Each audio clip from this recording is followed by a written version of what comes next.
Kelly, the founder of Australian Community Futures Planning, and this is episode 2 in our series explaining National Integrated Planning and Reporting, or what I otherwise call how Australians can rise above politics and set the agenda for the nation's future.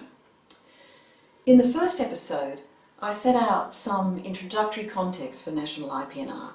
I spoke about its purpose, why it's coming to the fore as an important means of strengthening democracy at the outset of the 2020s, and how it is already being used to help Australians build their first National Community Futures Plan, Australia Together. I also talked about how National IP&R can give Australians a more powerful voice in their own democracy without taking inordinate amounts of time. National IP&R is a time saver and a money saver for anyone who lives in a democracy. If it's done well, we can save many billions of dollars and put the money that we have to much better use without having to labour through time-consuming protest or activism. In this second episode, which comes in 3 parts, I'm going to look at the mechanics of National IP&R. What exactly is it made up of? How does it work? And therefore, how can every Australian become involved in making the nation what we want it to be for our kids and do it efficiently? National IP&R is a new process that we can inject into our existing process of democracy, meaning our election cycles. It's a process that will help us to increase each Australian's share of power and influence in our own democracy and increase our control as individuals over our own lives and futures. It's for use by everyday Australians. It's not something that gives yet more power to politicians. On the contrary, it gives us the means to lead them, or to put it more accurately, to form a new relationship with them, a new, more equal partnership, and to make sure that elected parliaments have both the guidance and the support they need from us to create the kind of Australia we want. Instead of them having to persuade us to one or the other side of politics and persuade us about their proposed reforms, we can persuade them about what makes sense from our point of view and from the point of view of future generations. In part 1 of this episode, I'll explain where National IP&R comes from and introduce you to its element. It's a process with 8 elements. And in part 1, I'll explain how the first 4 of those elements work. These are not difficult for Australians to become familiar with and use. In fact, many Australians are already familiar with them in their use in local government. In part 2 of this episode, I'll go through how the 5th element works: long-term financial planning with community involvement. This will be less familiar to Australians, but if we learn to do it well, it's the most rewarding part, especially because it offers Australians the first opportunity they've ever had to have a much bigger say in how their taxes are gathered and used. In part 3, I'll cover the last 3 elements of National IP&R and show how we can use the whole process to form a much more constructive relationship with those we elect to Parliament, a relationship we need to make work better if we and future generations are to have a chance of an acceptable degree of well-being and security. So let's get started. Integrated Planning and Reporting, or IP&R, is a form of community engagement for purposes of planning the best society, environment, economy and democracy that we as Australians can imagine in 2020. And for working out how we can safely make it a reality by 2050 or sooner. It's planning for the people, by the people. In this case, the people means all of us, everyone. No one needs to be a politician or a public servant or a member of a think tank or a university institute to participate here. It's an inclusive planning process for anyone and everyone who wishes to get involved. IP&R has its origins in local government in Australia in the first decade of the 21st century, when several state governments legislated to make it compulsory for public servants in local councils to work with their communities and enable them to develop their own long-term community strategic plans. As the New South Wales Government IP&R website states, the Integrated Planning and Reporting Framework changed the way councils in New South Wales planned, documented and reported on their plans for the future. The framework came into practice from 2009, and since then, many councils, not just in New South Wales but right across Australia, have refined the way they create and review these sorts of plans. The key feature of the change was that the plans produced in this process were to be owned by the community, not the councils. That's why they were called community strategic plans. In essence, the IP&R framework begins with the community's, not a council's, aspirations for the long term, that is, for at least 10 years. Some plans reach out 20 years or more.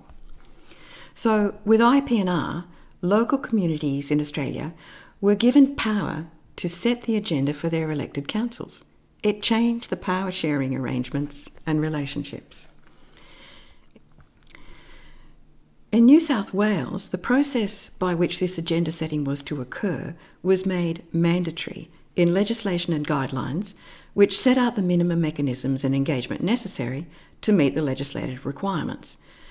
Not every state and territory legislated in the same way, but most cities and regions now have some form of planning and reporting with community involvement at the local council area level.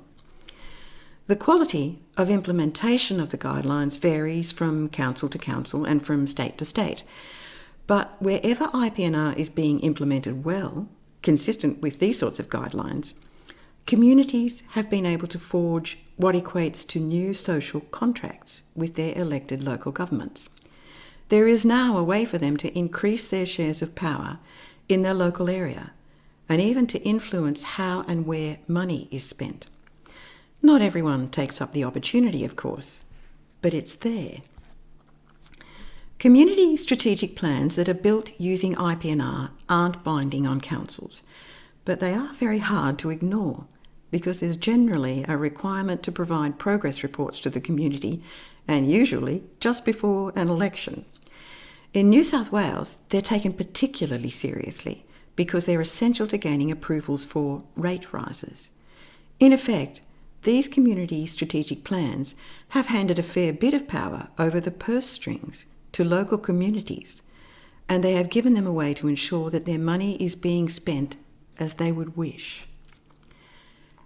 As a result of all this, many local government areas in Australia now have access to a process where they can work together to build a community-owned plan for a better future that is independent of politics. They can follow reports on progress in making their local plans a reality, and they can build reliable sources of finance for those plans. Nothing along these lines exists as a legislative requirement for state, territory or federal governments yet. We have local integrated planning and reporting, but until now no one had developed national integrated planning and reporting. 21st century federal governments hardly make any plans at all, let alone the long-term integrated ones that set out our aspirations for what we want to become as a nation. But now, national IP&R has been developed by Australian Community Futures Planning into a very effective and efficient system that the community of Australia can use to build and monitor long-term plans for our society, natural environment, democracy, and even our whole economy. And it has arrived not a minute too soon. So, how does it work? National IP&R is a new process.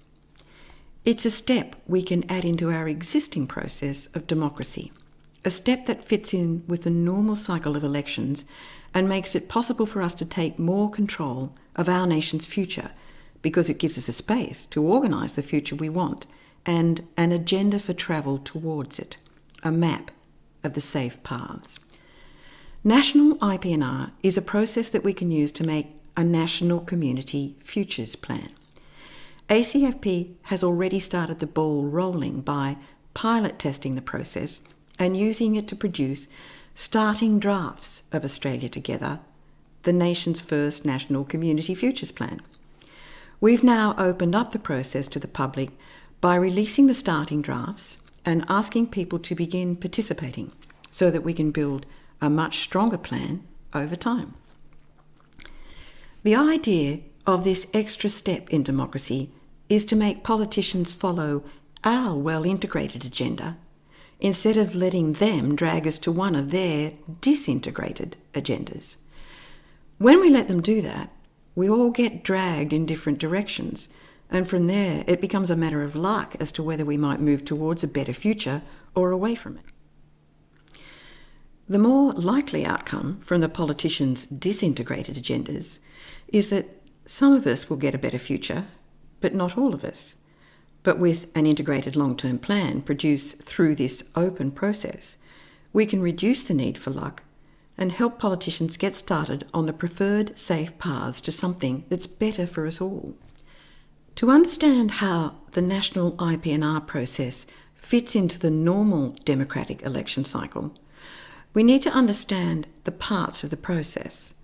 There are 8 main elements to National IP&R, and I'll go through how each of these works in more detail in this episode, but for guidance, here's the 8 elements. The first is open, genuine community engagement.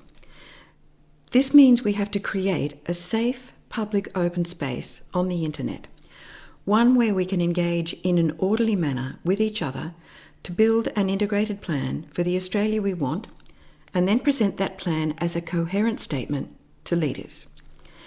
Next, we need an overarching vision of what we want Australia to be by 2050, how we imagine the best place to live and lead fulfilling lives. The vision statement needs to be short enough to be easily connected with, but specific enough to help us ensure we are tracking towards the right things, the things we really aspire to, all of them. The third essential element of National IP&R is an agreement on the safe directions toward the vision. These describe the paths we're prepared to take, and by extension they show the directions we prefer to avoid. They're like signposts in a map, and they show what we intend to become over time and in totality as a nation by following those paths. This is a map through time rather than a spatial map. The fourth element is a set of the targets and strategies which are most likely to make the vision a reality. The fifth element is a funding plan, forged through a new process of long-term national financial planning with community involvement. This is essential because there's no point in building a plan we're not prepared to fund. But the funding plan is something we need to decide on together. This will mean Australians becoming involved for the first time in building the federal budget. The sixth element is community opinion surveys and comment channels to continuously check support for the plan and the funding strategy, and to seek suggestions and revise it when needed. The seventh is a tracking system based on a national wellbeing index to tell us if the strategies, if they're implemented, are working well to pull us towards the vision and whether changes to strategies might be required. And the eighth element is an open, transparent reporting and review system, what we call an end-of-term report. This is a report produced just before a federal election, which provides results on progress about whether we have moved closer to the vision or further away from it during a federal government's term of office. The end-of-term report also isolates areas of failure and suggests areas where policy adjustment may help get the plan back on track. In this way, it provides an opportunity to consider changes to the plan itself if the community thinks that is advisable. So, let's look at the first element: open, genuine community engagement. In the case of National IP&R, this requires a completely new type of safe, public open space to be created on the internet, an orderly one, where Australians can use a well-understood, transparent process to engage first with each other to assemble their preferred plan. We have to set it up as a dedicated space of communication and collaboration. A space where we can get above the usual noise and disarray of the internet and the camps that it can split us into. Camps which currently make it impossible for us to collaborate and rise above divisive politics. National IP&R provides us with the mechanism we need to democratically organise ourselves and our plans in that public space, and ACFP is helping to set that up. National IP&R acts as a mechanism by which we can conduct ourselves in an orderly and constructive manner in that new space. It's a space where it's possible to hear each other above the cacophony and babble of the internet, but also to hear what future generations will be saying to us.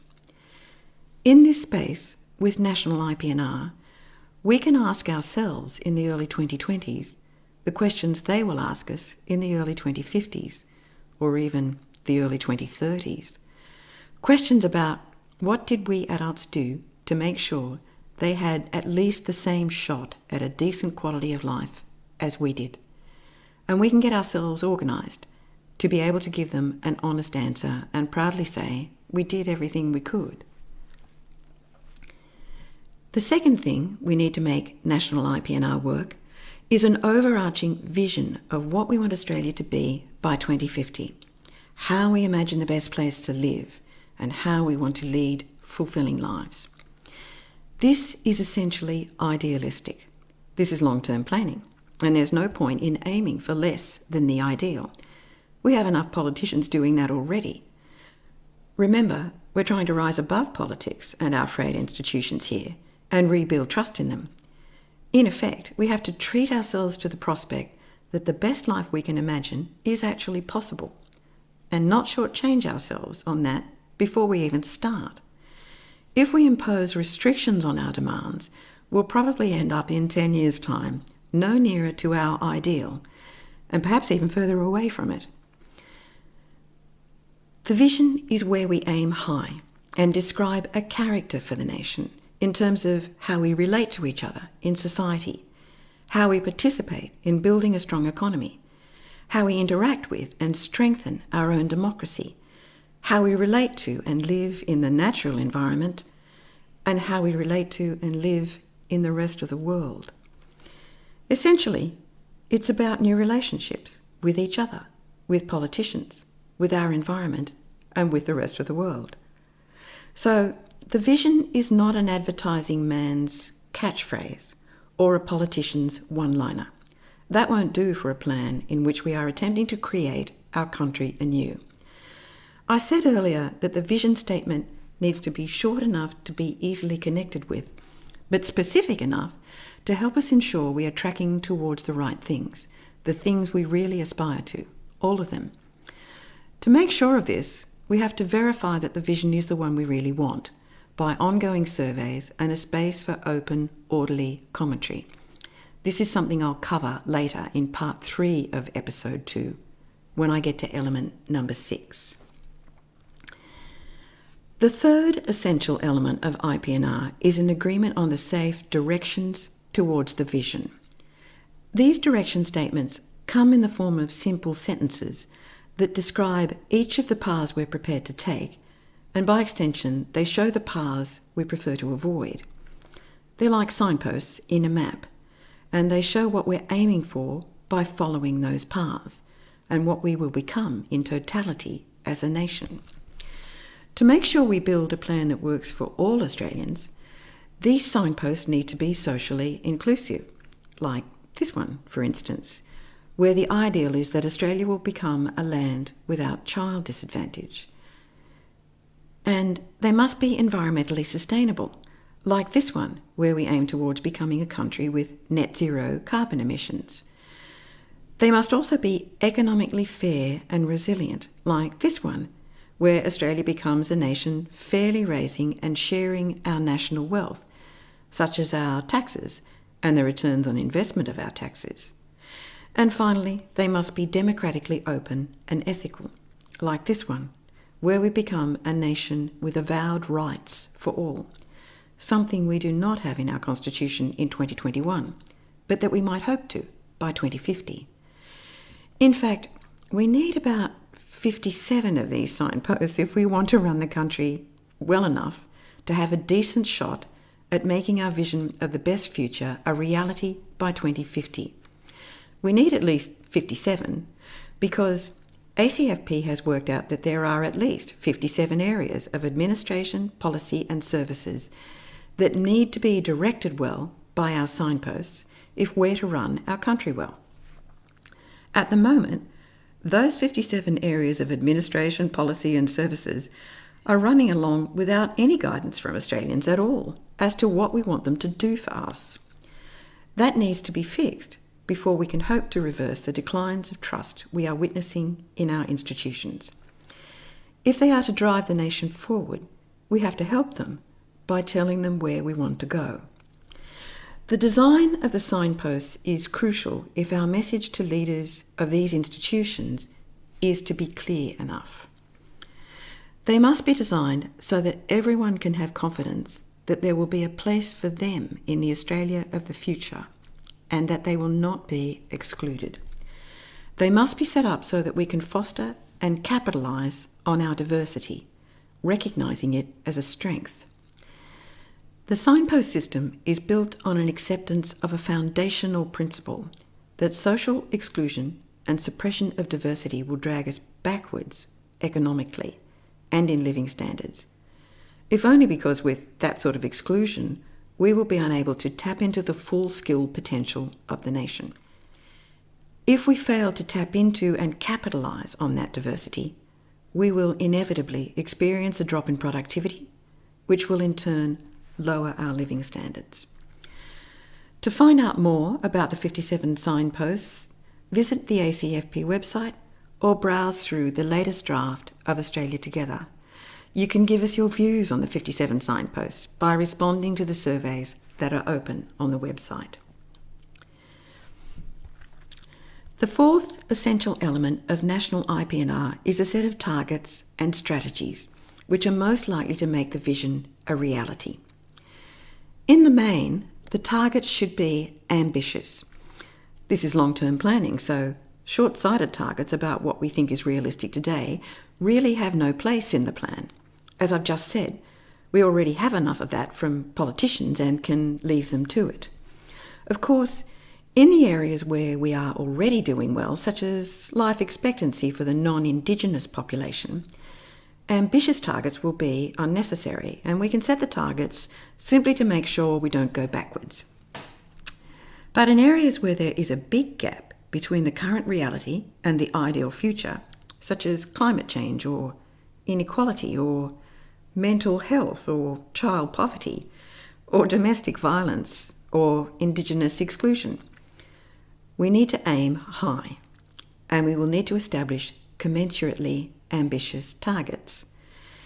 These targets must also run in the directions shown in the signposts, not in the opposite directions. And because this map, with at least 57 directions that must be followed, is bound to get complex, we need to make it easy for Australians to find those targets in the map by giving them a map reference. This arrangement of targets in a map gives us a clear and consolidated description of what success will look like, and we can use that to articulate clearly for the first time what we want our governments to achieve for the nation.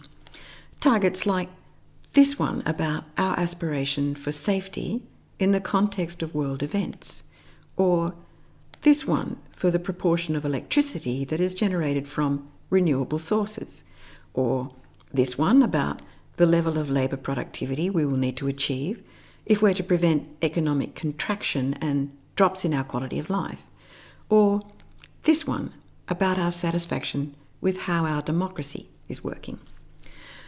Of course, to ensure we meet these targets, we need strategies, but not just any strategies. We need to select the ones most likely to meet the targets via the safest routes. This is where the integrating part of National Integrated Planning and Reporting comes into its own. The National IP&R framework, devised by ACFP, has been designed to give us a way to independently solve disagreements about the best strategies. Most of us will find it easy to come to agreement about aspirational things, like a long-term vision and safe directions, because most Australians, when they think about the future, want the same things for their kids. They all want them to be safe, secure, and to enjoy a high degree of well-being. Nevertheless, when it comes down to the detail of the strategies required to make that vision a reality, disagreement intensifies, and usually along political or ideological lines. But because the national integrated planning process starts with an agreement about the overarching vision of what we want for the future, and because at the outset it identifies the signposts of the safest routes to the vision, the framework has an inbuilt automatic quarrel solver that weeds out strategies that simply don't move us towards the preferred future and integrates the remainder so that they follow the safe paths together without disabling each other. This makes it possible for us to escape being driven by ideology or politics. There's no longer a need to argue ad infinitum on political or ideological grounds, for instance, about whether privatisation is better than big government, whether fiscal stimulus is better than monetarism, whether balanced federal government budgets are better than debt and deficits, whether the right wing of politics is better than the left wing, whether capitalism is better than communism, whether brown is better than green. Because the vision is clear and covers social, environmental, economic and democratic aspirations, it's suddenly easy to see whether a strategy fits with the vision or not, and to see it before we select the wrong one. If a suggested strategy doesn't fit, or if it fits in some ways but ruins the effectiveness of too many other strategies, the integration mechanism in the plan, which is basically the safe direction signposts, can show up the real level of safe or unsafe travel in the strategy. We can see whether a strategy will move us toward or away from the targets, toward or away from what we want to become as a nation. We can see whether it moves us in the safe direction or in the opposite direction. With this system, we are far more likely to end up with a multiplicity of strategies that complement each other and thereby turbocharge our progress. By way of example, we can give ourselves advance notice about the effectiveness of Australia's recent strategy of reducing the affordability of tertiary education, compared to an alternative strategy in which we re-establish affordable tertiary education, say by reintroducing free TAFE and university access for Australians. Once upon a time, Australians who are now in the above 65 age bracket had fee-free tertiary education. And there are several nations that have it today, including Norway, Finland, Germany, Denmark, Mexico, and Brazil. So one of the questions we might expect to be asked soon by younger generations is, why not us? With our vision and directions, we can make it easy to decide on the best strategy. If we make use of an overarching vision statement in which we affirm, among other things, that everyone can realise their full potential in life as individuals, members of a family, and citizens through unlimited opportunities in education and employment of choice.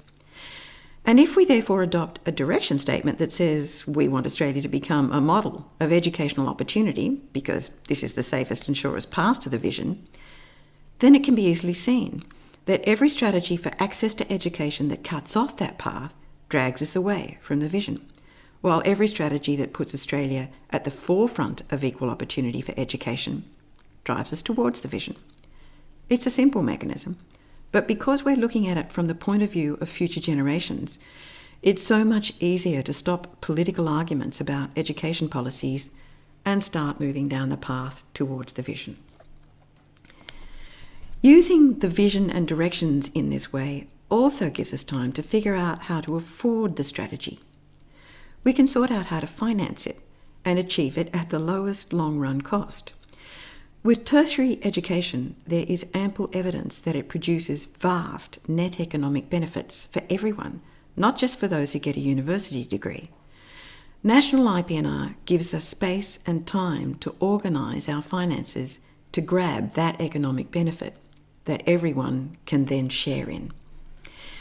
With this simple tool, we can move away from the idea that things like our kids' education that we would love to be able to finance for tomorrow must be forever denied to us because politicians, in their short-sightedness, would prefer us to think only about what we can afford today.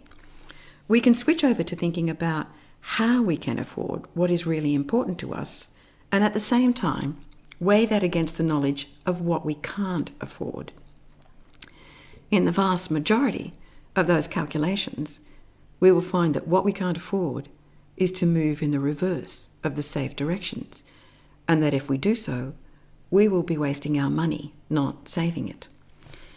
In the education example, if we choose the reverse direction, those of us who can still afford it will be paying inordinate fees out of our own pockets from cradle to grave. But the nation will decline in educational standards, which of course will slow our productivity, reduce what's in all our pockets, and limit the national wealth we could otherwise share. The most affordable strategies become easier to see if we think of it from the point of view of the young and their needs. Only then can we work out the lowest long-run cost and grab the net economic benefits.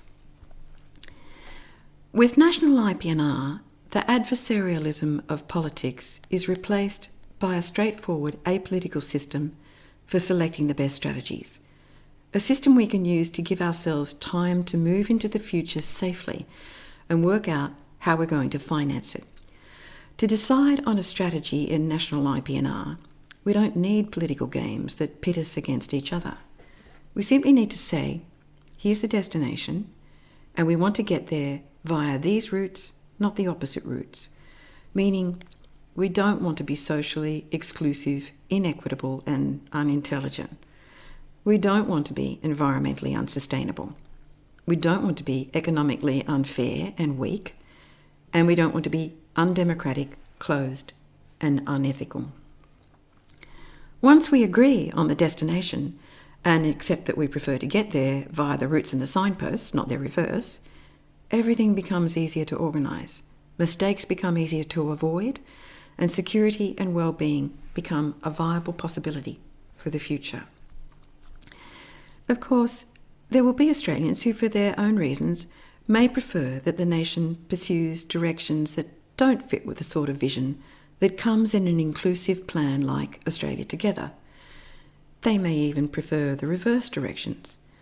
It's hard to imagine that large numbers of Australians would want to live in a country that is socially fractured and unintelligent, environmentally unsustainable, economically unfair and weak, and undemocratic and corrupt, much less spend their time planning to arrive there. But if any Australians need reasons to adopt an inclusive long-term planning approach, such reasons have been provided by leaders from the business sector, the university sector, and from the CSIRO, who worked together through the 2010s to produce the Australian National Outlook 2019. This included big businesses such as Shell and National Australia Bank. This research project found that social inclusion, environmental sustainability, and international collaboration are key determinants of future economic prosperity. They concluded that inclusive directions will lead to far better outcomes in terms of wealth and quality of life by 2060. National IP&R takes those findings as a given and builds on them to help Australians track towards prosperity more surely than they would by running counter to the directional signposts in Australia Together. Australians can help confirm whether or not those signposts are running in the right direction by participating in the process of national integrated planning and reporting.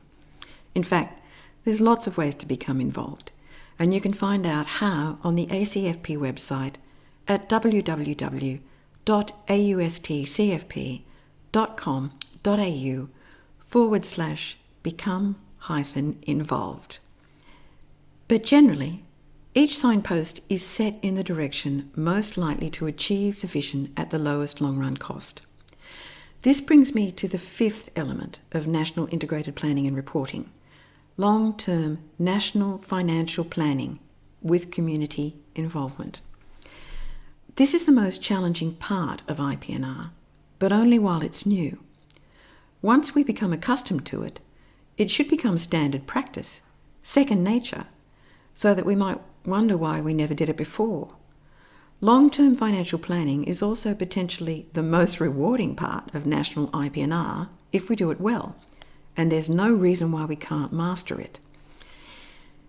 In the next part of this episode, part 2, I'll walk through what we need to do in long-term national financial planning to take control of our future and build confidence that we will arrive safely in 2050 with an acceptable degree of well-being and security. I'll provide some examples of how this system works, how anyone can become involved, and how it can provide extraordinary advantages for the nation's economic development, environmental sustainability, and our cohesion as a society.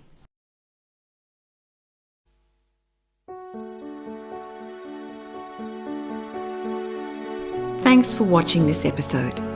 If you like this program, please click like on the YouTube page and share the program with your friends and subscribe to this channel.